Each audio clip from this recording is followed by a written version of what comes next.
La entrada de la cueva medía exactamente 1,5 metros de altura y se extendía 30 metros en la roca volcánica.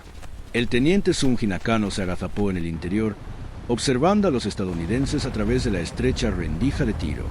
Su ametralladora pesada tipo 92 apuntaba ladera abajo, hacia la playa de arena negra donde los tanques Sherman se arrastraban como escarabajos. A su lado, 17 hombres esperaban en la oscuridad. Tenían munición para 3 días de fuego continuo.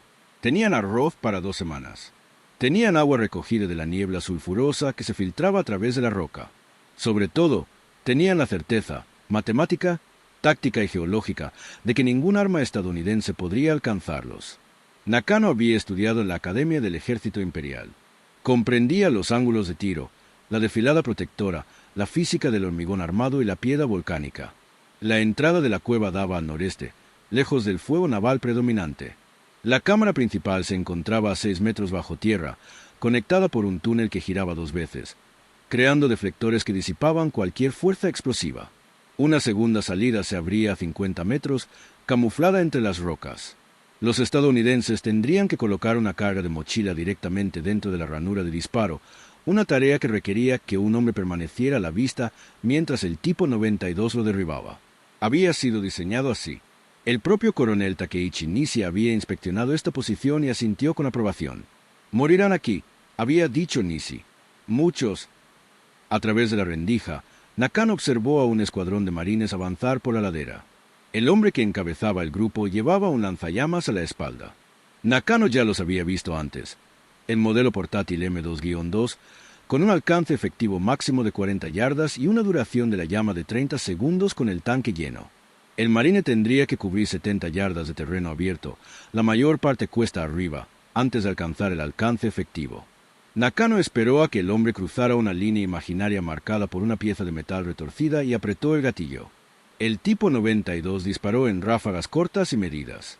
El operador del lanzallamas cayó al suelo.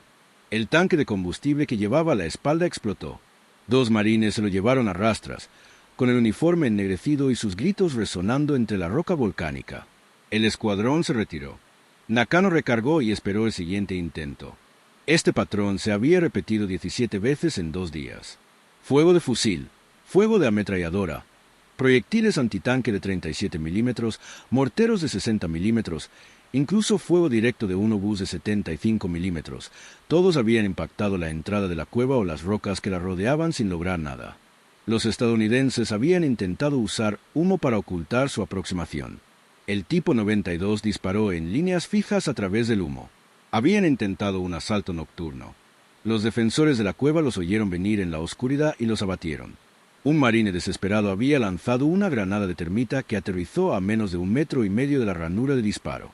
Ardió al rojo vivo durante 30 segundos, se soldó a la roca y se apagó. La cueva permaneció intacta. En la mañana del 25 de febrero, los ataques cesaron.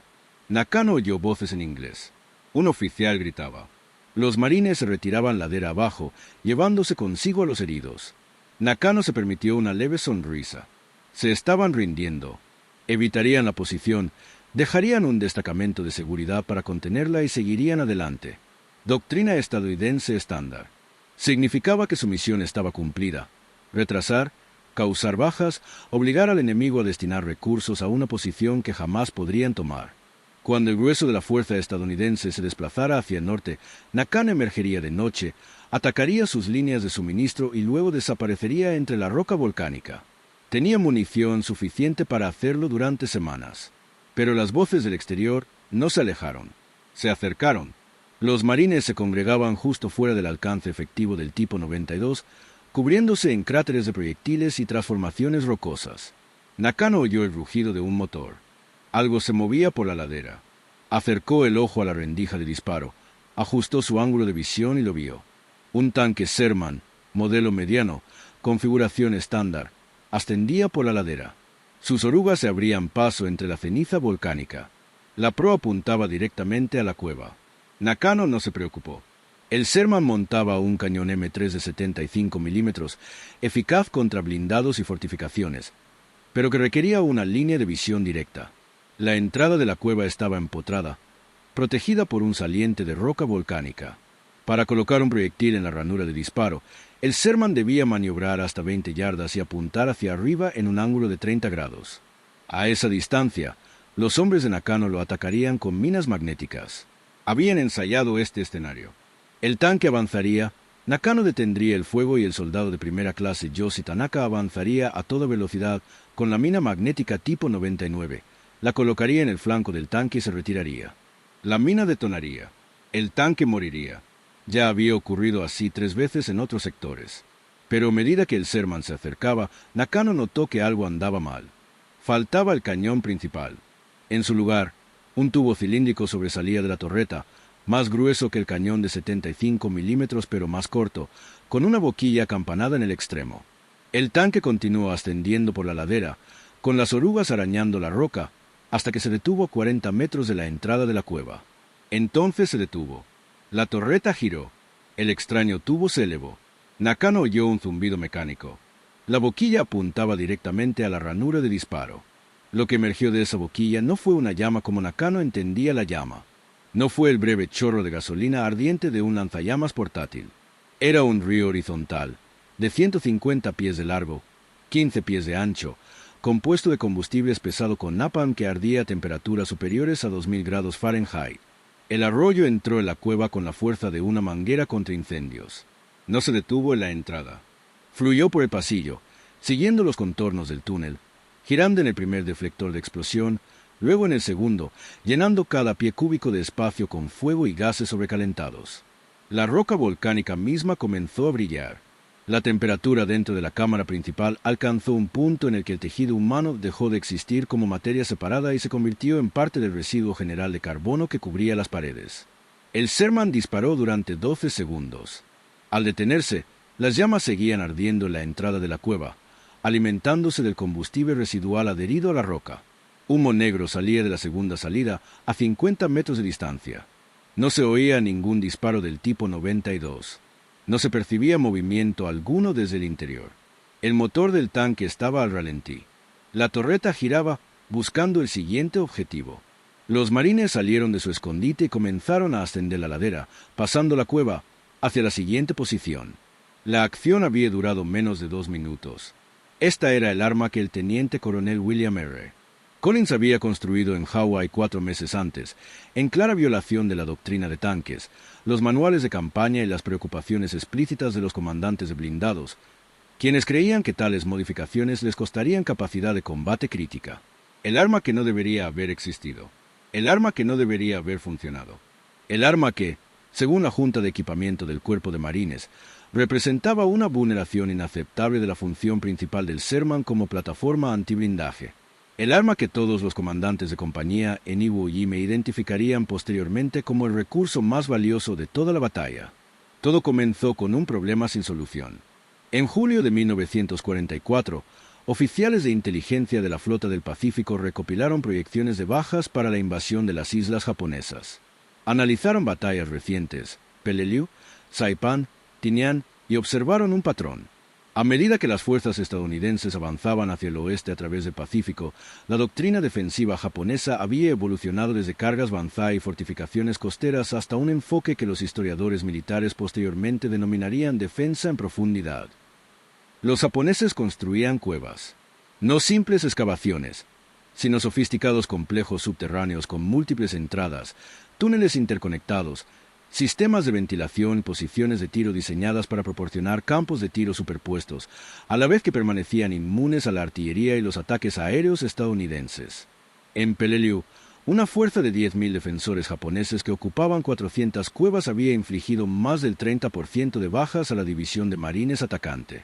Las armas estadounidenses estándar, fusiles, ametralladoras, morteros, incluso los cañones de 75 milímetros montados en los tanques Sherman, podían sofocar las posiciones en las cuevas, pero no eliminarlas. Un impacto directo de un obús de 155 milímetros podía derrumbar la entrada de una cueva, pero los defensores simplemente excavaban y reanudaban el fuego. Los operadores de lanzallamas podían alcanzar algunas cuevas, pero solo avanzando por terreno abierto bajo fuego directo. La esperanza de vida promedio de un operador de lanzallamas en operaciones de limpieza de cuevas se calculaba en 7 minutos. La Armada había intentado bombardear. En una prueba en Peleliu, Bombarderos en picado colocaron bombas de 250 kilos a menos de 6 metros de las entradas de las cuevas. Las explosiones fueron espectaculares. Las cuevas permanecieron funcionales. El ejército probó bombas de termato, diseñadas para quemar hormigón armado. Fundieron la roca alrededor de las entradas de las cuevas, pero no penetraron lo suficiente como para alcanzar las cámaras principales. Los ingenieros intentaron bombear gas venenoso, acetileno e incluso agua de mar. Cualquier cosa que pudiera obligar a los defensores a salir. Los japoneses permanecieron dentro.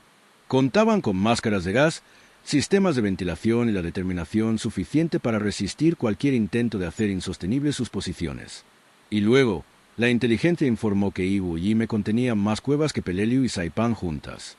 Se documentaron 1.700 posiciones defensivas, el 60% de ellas subterráneas. El suelo volcánico de la isla facilitó la excavación. Ingenieros japoneses habían estado fortificando Iwo desde junio de 1944, trabajando sin descanso, creando una red defensiva que un oficial estadounidense describiría más tarde como una fortaleza que el enemigo no podría tomar ni aunque la capturara. Alguien en el cuartel general de la Fuerza de Infantería de Marina de la Flota del Pacífico hizo los cálculos. Las tácticas estándar de limpieza de cuevas, supresión con ametralladoras y morteros, seguida de un ataque con lanzallamas y, finalmente, cargas de demolición colocadas por ingenieros, requerían un promedio de 40 minutos por posición y resultaban en 3 bajas por cueva. 1.700 cuevas significaban 6.800 bajas solo por limpieza de cuevas, sin contar las operaciones de combate convencionales. Las cifras eran inaceptables. El teniente coronel Collins, sentado en su cuartel del campamento Tarawa, en la gran isla de Hawái, leía los resúmenes de inteligencia con la frustración propia de quien había pasado 4 años aprendiendo a destruir blindados enemigos, solo para descubrir que el enemigo había dejado de usarlos. Collins comandaba el 5º Batallón de Tanques. Había estudiado en la Escuela de la Fuerza Blindada de Fort Knox. Entendía la artillería de tanques, las tácticas de blindaje y la coordinación de armas combinadas. Podía calcular la distancia al objetivo, el tiempo de vuelo de un proyectil perforante y los valores de penetración de placas de acero homogéneas con diferentes ángulos de oblicuidad. Nada de esto le importaba contra un enemigo que vivía en el interior de una roca volcánica. El cuerpo de marines le había proporcionado a Collins 67 tanques Sherman. Cada uno montaba un cañón M3 de 75 milímetros con un alcance efectivo máximo de 2.500 metros contra objetivos blindados. El cañón podía disparar proyectiles perforantes, de alto poder explosivo, de fósforo blanco y de metralla. Era un sistema de armas de ingeniería soberbia, siempre que el objetivo fuera un tanque, un fortín de hormigón o infantería en terreno abierto. Contra una cueva, el cañón de 75 milímetros solo podía hacer ruido y desperdiciar munición. Collins había visto lanzallamas portátiles en acción durante ejercicios de entrenamiento. Comprendía el valor del arma. La llama podía alcanzar espacios inaccesibles para las balas y la metralla. Pero el lanzallamas portátil M2-2 llevaba 15 litros de combustible. Pesaba 30 kilos cuando estaba lleno y requería que el operador se acercara a menos de 32 metros del objetivo. Contra una cueva fortificada defendida por una ametralladora, esto no era un problema táctico. Era una sentencia de muerte. Alguien necesitaba montar un lanzallamas en un tanque. No el pequeño sistema E4-5 montado en la proa que llevaban algunos Sherman, con un alcance de 50 yardas y una capacidad de 8 galones, apenas mejor que el modelo portátil. Algo más grande. Algo con suficiente alcance para disparar desde fuera con fuego efectivo de ametralladora. Algo con suficiente capacidad de combustible para arder durante más de 1 segundo. Algo que pudiera usar el blindaje del tanque para proteger al operador mientras trabajaba. Collins planteó el problema al comandante Richard Cooke, al mando del destacamento del Batallón de Construcción de la Armada en Pearl Harbor.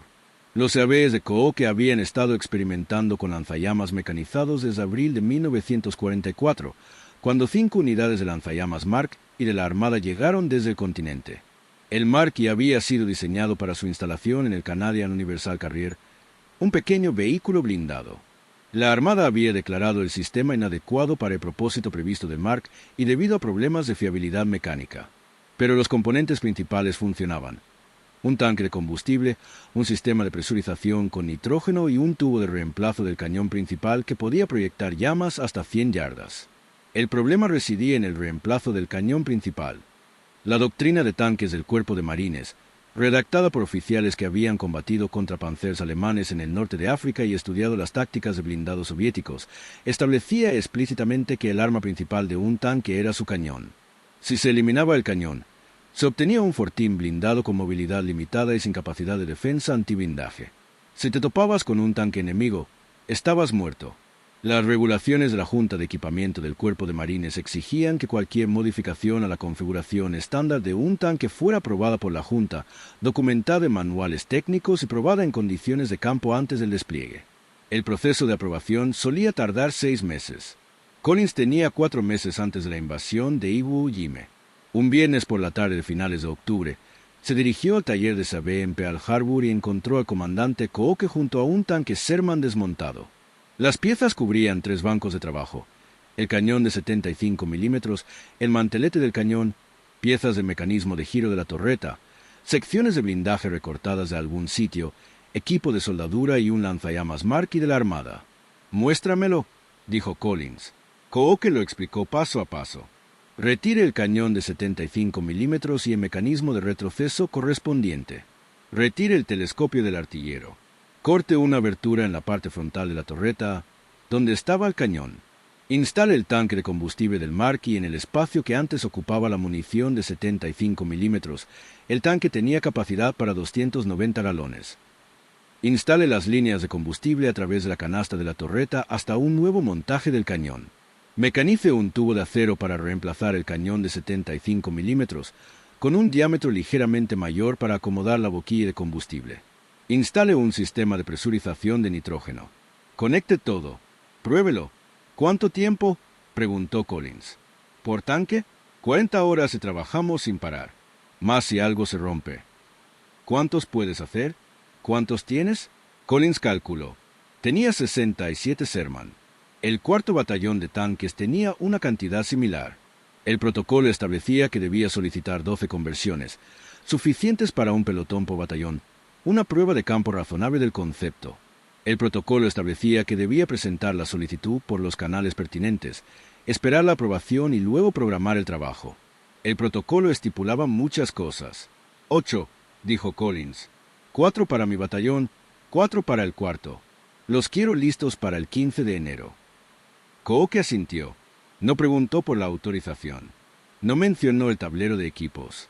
Entendía las mismas matemáticas que Collins. 1700 cuevas. Sin tiempo. Sin alternativas. Seleccionaron 8 Sherman M4 a 3 del último lote de producción. Cada tanque fue despojado de su cañón principal y reconfigurado en un rincón del taller de Sabe, técnicamente prohibido para cualquiera sin autorización específica. El trabajo no era secreto. No se puede ocultar un tanque Sherman dentro de un edificio. Pero no se anunció.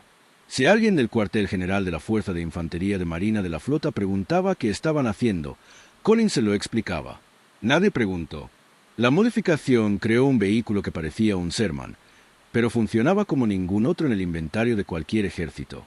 El tubo del cañón falso sobresalía de la torreta, con un diámetro deliberadamente elegido para imitar el cañón de 75 milímetros, de modo que los artilleros japoneses a larga distancia no lo reconocieran de inmediato como un objetivo de alto valor.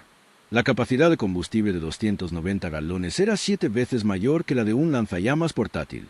El sistema de presurización de nitrógeno podía mantener la llama durante 80 segundos de fuego continuo, o 12 ráfagas separadas de 6 a 7 segundos cada una. El alcance efectivo máximo era de 150 yardas, casi 4 veces el alcance del modelo portátil M2-2. La llama en sí utilizaba napalm, una mezcla de gasolina y un agente gelatinizante que hacía que el combustible se adhiriera a cualquier objeto que impactara y ardiera a alta temperatura sostenida. El primer disparo de prueba tuvo lugar el 13 de noviembre en el campo de tiro del cuartel Schofield. Collins posicionó el tanque a 75 yardas de una cueva simulada construida con sacos de arena y madera. El artillero elevó el lanzallamas, comprobó su alcance y disparó. El napalm salió disparado por la boquilla en un chorro que parecía una cascada horizontal de fuego. Dio en el blanco, salpicó y siguió ardiendo. Los sacos de arena se incendiaron. La estructura de madera se derrumbó. Las llamas se extendieron por 9 metros del suelo del campo de tiro y ardieron durante 40 segundos hasta que el napalm agotó su combustible. Collins se quedó de pie detrás del tanque, observando cómo se elevaba el humo, y no sonrió. La satisfacción era la emoción equivocada. Esta era simplemente la solución a un problema que nunca debió haber existido. La segunda prueba se centró en una cueva más realista, un antiguo búnker japonés en la cordillera de Kauku Point, construido en la década de 1930, abandonado pero estructuralmente intacto. El búnker tenía una entrada estrecha, un recodo en el pasillo y una cámara principal de 6 metros de profundidad. Los ingenieros colocaron sensores de temperatura en su interior. El tanque de llama se posicionó a 50 metros de distancia y disparó una ráfaga de 6 segundos. El napalm entró por la abertura, siguió el pasillo y llenó la cámara principal.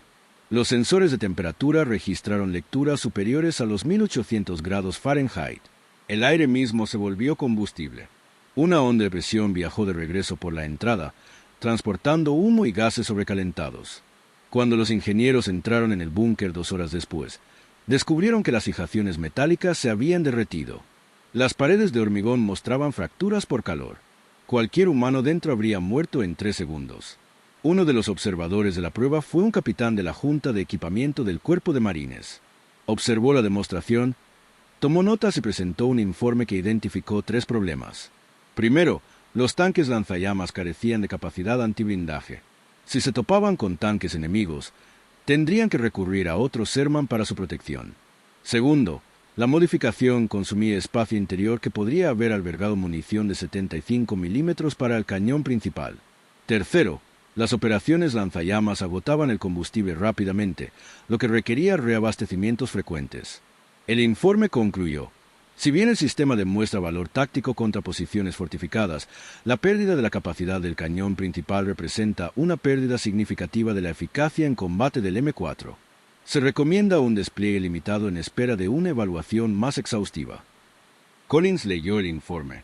Entendió la lógica. Era una doctrina de blindaje sólido, pero también era irrelevante.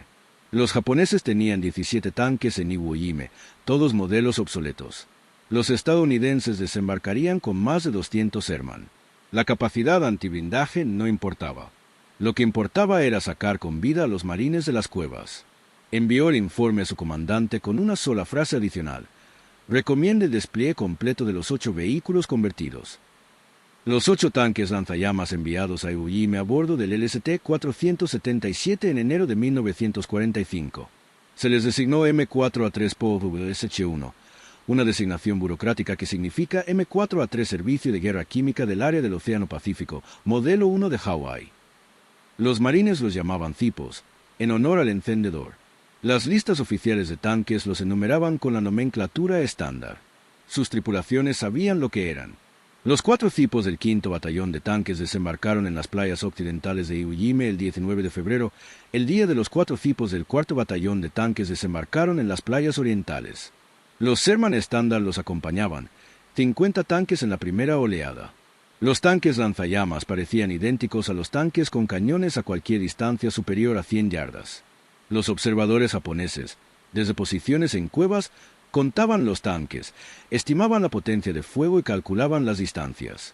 No sabían lo que se avecinaba. El primer uso documentado de un tanque lanzallamas en Iwo Jime ocurrió a las 13 horas del día de un pelotón de fusileros de la Infantería de Marina del 28º Regimiento se topó con un fortín que bloqueaba el avance hacia el monte Suribachi. La posición era de construcción japonesa estándar.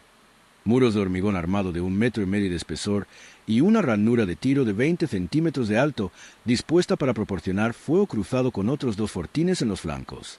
Los marines habían intentado sofocarlo con ametralladoras. Los japoneses respondieron al fuego. Intentaron con granadas de fusil. Las granadas detonaron contra el hormigón sin hacer nada. Un equipo de bazucas avanzó. Disparó 3 cohetes, logró 2 impactos directos y no logró penetrar el muro. El pelotón solicitó apoyo de tanques. Llegó un Sherman estándar. Se posicionó 200 metros pendiente abajo y disparó con su cañón de 75 milímetros 6 proyectiles, todos de alto poder explosivo. Impactaron a menos de 1 metro de la tronera. El hormigón se agrietó. El polvo llenó el aire. Los japoneses continuaron disparando. Entonces apareció el Cipo. El líder del pelotón había solicitado un tanque lanzallamas, pero el oficial de operaciones del batallón envió en su lugar el tanque lanzallamas, argumentando que un fortín era el tipo de objetivo para el que el arma estaba diseñada. El jefe de tripulación del Cipo, el sargento Donald R. Wheeler, condujo el tanque a menos de 60 yardas del fortín. El artillero, el cabo Richard Nguyen, giró la torreta, elevó el lanzallamas y esperó la orden de Wheeler. Wheeler no lo dudó. Había entrenado con esta arma durante 2 meses. Había leído los informes posteriores a la acción de Peleliu que describían cómo los lanzallamas portátiles fallaban contra posiciones fortificadas. Había asistido a la sesión informativa donde el teniente coronel Collins explicó que los tanques lanzallamas no eran experimentales, eran operativos y se esperaba que las tripulaciones los usaran como armas principales, no como reserva. «¿Fuego?», dijo Wheeler. Nguyen apretó el gatillo. El napalm brotó de la boquilla, recorrió 60 yardas en 2 segundos y entró por la ranura de disparo del fortín. La llama no se detuvo en la abertura. Penetró. Se expandió. El volumen de combustible ardiendo que entraba por esa ranura de 20 centímetros de alto superó la capacidad del fortín para disipar el calor. La presión en el interior se disparó. El fuego volvió a salir por la ranura de disparo, a través de las grietas del hormigón, por un conducto de ventilación que los marines desconocían. Soldados japoneses emergieron por una entrada trasera, con sus uniformes en llamas. Los marines dispararon a 3. 2 se desplomaron antes de que alguien disparara. Uno se tambaleó 1,5 metros y cayó. Toda la acción duró 8 segundos. El tanque lanzallamas siguió adelante. Esto se convirtió en la pauta. Una compañía de fusileros se topó con una cueva. Pidieron apoyo de tanques. Llegó un cipo. Se posicionó a distancia y disparó. Los marines avanzaron. Donde antes habían tardado 40 minutos y sufrido 3 bajas por cueva, ahora tardaban 4 minutos y no sufría ninguna. Los comandantes de compañía dejaron de solicitar tanques artillados para limpiar la cueva. Solicitaban los tipos específicamente, por apodo, por número de vehículo, por el nombre del jefe de tripulación si lo conocían. La demanda superó la oferta. La 5ª División de Marines tenía 4 tanques lanzallamas. La 4ª División de Marines tenía 4 tanques lanzallamas. La 3ª División de Marines, que desembarcó en Demaseis, no tenía ningún tanque lanzallamas. 3 divisiones de Marines, 8 tanques lanzallamas, 1.700 cuevas. Las matemáticas seguían siendo brutales. El teniente coronel Collins, al mando de todas las operaciones de tanques en la isla después del EMAS-5, estableció un sistema de rotación. Los tanques lanzallamas operaban en turnos de 6 horas, moviéndose entre sectores según las solicitudes de los comandantes de batallón de infantería. Un pelotón de tanques de artillería acompañaba a cada cipo, proporcionando seguridad y fuego de supresión. Los equipos de mantenimiento trabajaban las 24 horas para mantener los tanques lanzallamas operativos. Cuando un tanque lanzallamas se averiaba, los mecánicos reutilizaban piezas de los tanques de artillería para repararlo. Las tripulaciones aprendieron las capacidades del arma mediante su uso en combate. El alcance máximo efectivo contra cuevas era de 130 yardas. Más allá de esa distancia, las llamas se dispersaban con el viento. El alcance mínimo era de 20 yardas. A menos distancia, la explosión de la entrada de la cueva podía alcanzar el tanque. La duración óptima de la ráfaga era de 6 segundos. Las ráfagas más cortas no lograban mantener la presión. Las ráfagas más largas desperdiciaban combustible. Cada tanque llevaba suficiente napalm para 12 ráfagas de 6 segundos, o aproximadamente 80 segundos de fuego continuo. El reabastecimiento se convirtió en la limitación crítica. Cada tanque lanzallamas consumía 290 galones de napalm por carga completa.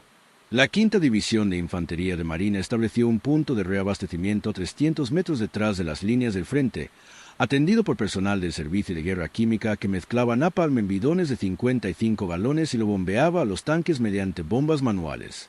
En días de intenso combate, un solo tanque lanzallamas consumía 3 cargas completas, 870 galones. Los 8 tanques que disparaban requerían 6.900 galones. El informe posterior a la acción de la división indicó que, durante el asalto final a la Garganta, a finales de marzo, solo el 5º Batallón de Tanques consumió 10.000 galones de napalm al día. Los defensores japoneses aprendieron a temer a los tanques lanzallamas con una intensidad que los oficiales de inteligencia aliados documentarían posteriormente en diarios capturados e interrogatorios de prisioneros. Un diario, recuperado de una cueva en las tierras altas del norte, contenía esta entrada fechada el 8 de marzo. Los tanques lanzallamas han llegado a nuestro sector. Los oímos antes de verlos. El ruido del motor es el mismo que el de otros tanques, pero cuando llega el fuego, no hay defensa. Los hombres que permanecen en las cuevas mueren. Los hombres que huyen de ellas mueren. Hemos preparado posiciones durante 3 meses. Los tanques lanzallamas los destruyen en segundos. La infantería japonesa comenzó a atacar a los tipos con ataques suicidas. No se trataba de actos espontáneos de desesperación. Eran tácticas coordinadas, ensayadas y ejecutadas por unidades especializadas de Nikuaku Kogeki, literalmente, unidades de ataque con balas humanas, equipadas con minas magnéticas, cargas de mochila e instrucciones para desactivar los tanques lanzallamas a cualquier precio. Los ataques seguían un patrón: esperar a que el tanque lanzallamas entrara en una cueva y luego avanzar rápidamente durante la explosión, cuando la visibilidad de la tripulación se viera obstaculizada por las llamas y el humo. Colocar la mina en el flanco o la retaguardia del tanque. Detonar. La táctica funcionó 2 veces. El 27 de febrero, un soldado japonés alcanzó un tanque lanzallamas del 4º batallón de tanques, le colocó una mina magnética y lo destruyó. La tripulación sobrevivió, pero el tanque resultó ineficaz en combate. El 3 de marzo, otro equipo suicida inutilizó un cipo del 5º batallón de tanques con una carga de mochila colocada contra la oruga izquierda. La explosión cortó la oruga y dañó la suspensión. El tanque fue remolcado fuera de la línea de montaje. 6 tanques lanzallamas permanecieron operativos. Las tripulaciones de los tanques se adaptaron. Comenzaron a operar en parejas, un cipo y un tanque con cañón, posicionados 20 metros atrás y al flanco. Cuando el cipo disparaba, el tanque con cañón vigilaba a los atacantes suicidas.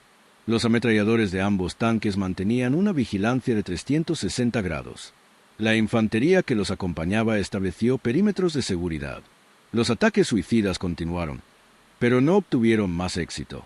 A principios de marzo, la noticia de los tanques lanzallamas llegó a los oficiales de retaguardia del cuartel general del 5º Cuerpo Anfibio. Un coronel de la sección de logística visitó el frente, observó un tanque lanzallamas en acción y regresó al cuartel general con una preocupación. Los Sherman modificados representaban una desviación de las configuraciones aprobadas para vehículos. Los cañones principales de 75 milímetros que se habían retirado se encontraban ahora en un almacén en Guam, inutilizables para combate. La misión original de los tanques, operaciones antiblindaje, se había visto comprometida. Todo el programa carecía de la debida autorización de la Junta de Equipo. El coronel redactó un memorando. En él se señalaba que los 8 tanques lanzallamas, si bien demostraban cierta utilidad táctica, habían consumido recursos que podrían haberse asignado a tanques con cañones convencionales. Recomendaba la interrupción del programa de tanques lanzallamas tras la operación de Iwo Jime, a la espera de una revisión completa por parte de las autoridades técnicas competentes. El memorándum llegó al mayor general Keiichi Rocky, comandante de la 5ª División de Infantería de Marina. Rocky había pasado 3 semanas en Iwo Jime viendo cómo su división sufría la mayor tasa de bajas en la historia del Cuerpo de Marines. Había leído los informes posteriores a la acción. Había hablado con los comandantes de compañía. Sabía exactamente lo que habían logrado los tanques lanzallamas. Rocky escribió una respuesta. No contenía ningún análisis técnico. No contenía ninguna discusión doctrinal. Exponía hechos. La 5ª División de Infantería de Marina había documentado 483 enfrentamientos separados en los que tanques lanzallamas atacaron posiciones de cuevas o fortines. Las bajas de infantería durante estos enfrentamientos promediaron 0,17 por acción, una baja por cada 6 ataques lanzallamas, en comparación con 3,2 bajas por acción utilizando tácticas convencionales de supresión y asalto. Los tanques lanzallamas permitieron a la división despejar el sector sur de Iwo Jime en 8 días, frente a un plazo estimado de 14 días con los métodos estándar. El tiempo ahorrado implicó la prevención de bajas. Según la estimación de Rocky, los 8 tanques lanzallamas evitaron aproximadamente 400 muertes de infantes de marina. El memorando que recomendaba la interrupción del programa de tanques lanzallamas fue archivado y olvidado. El capitán Frank C. Calvel comandaba la Compañía F, primer batallón, 26º Regimiento de Marines. Tenía 26 años. Era un oficial de reserva de preguerra que había combatido en Bougainville y Guam. Había visto el uso de lanzallamas en ambas campañas. Había visto morir a hombres portándolos. En Iwo Jime, vio tanques lanzallamas despejar posiciones que le habrían costado a su compañía una docena de bajas cada una. Años más tarde, en una entrevista con historiadores del Cuerpo de Marines, Calvel diría: «En mi opinión, fue el tanque lanzallamas, más que cualquier otro arma de apoyo, el que ganó esta batalla». Esto no era una exageración. Calvel tenía acceso a todas las armas de apoyo del Cuerpo de Marines: artillería, fuego naval, apoyo aéreo, morteros, bazucas, Demoliciones. Comprendía sus capacidades y limitaciones. Contra objetivos convencionales, las armas convencionales funcionaban. Contra cuevas, solo el fuego funcionaba. La batalla de Iwo Jima terminó el 26 de marzo. Para esa fecha, 6 de los 8 tanques lanzallamas originales seguían operativos. 2 habían sido destruidos por la acción enemiga. 3 habían sido dañados y reparados. Los 6 habían consumido más combustible del que sus diseñadores habían imaginado. Las tripulaciones estaban agotadas. Algunas habían permanecido dentro de sus tanques 16 horas diarias, todos los días, durante 5 semanas. Cuando la isla fue declarada segura, los tanques lanzallamas se retiraron a una zona de concentración cerca del aeródromo capturado. Los ingenieros realizaron evaluaciones de mantenimiento. 3 tanques se consideraron reparables.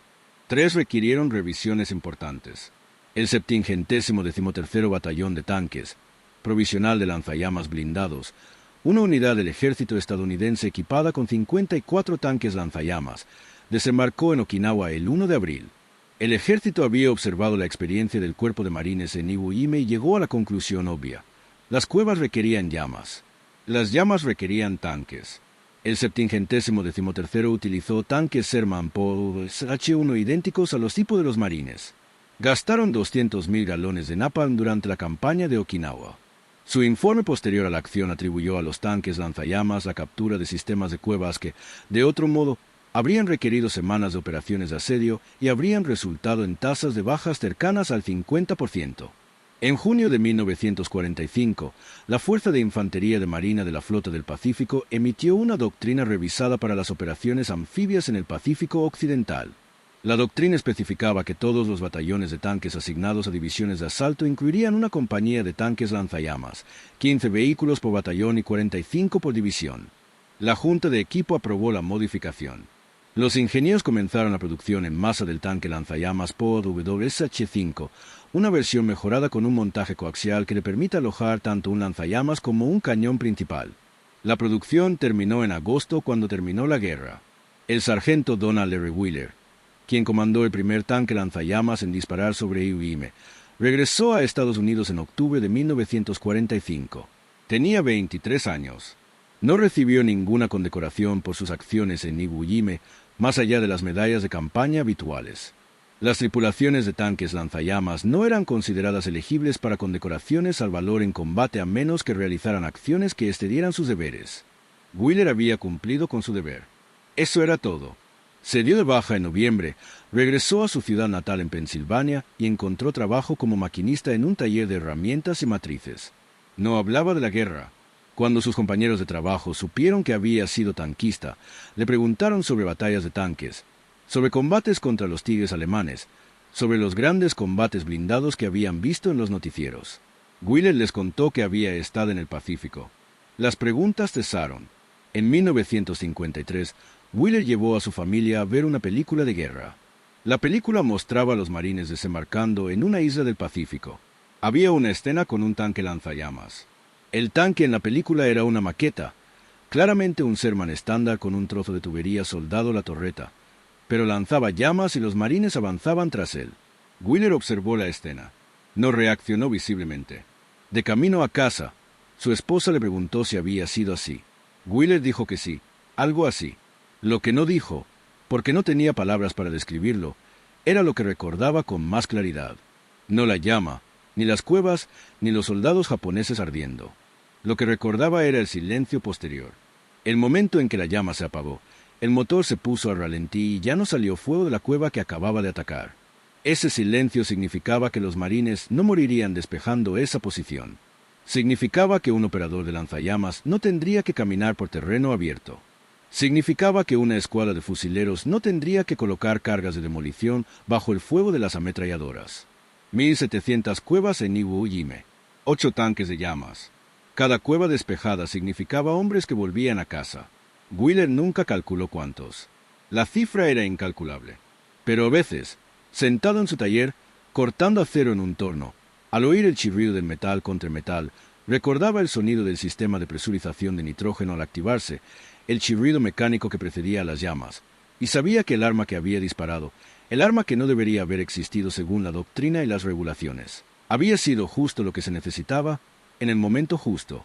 Ese conocimiento no lo enorgullecía. Orgullo no era la palabra adecuada.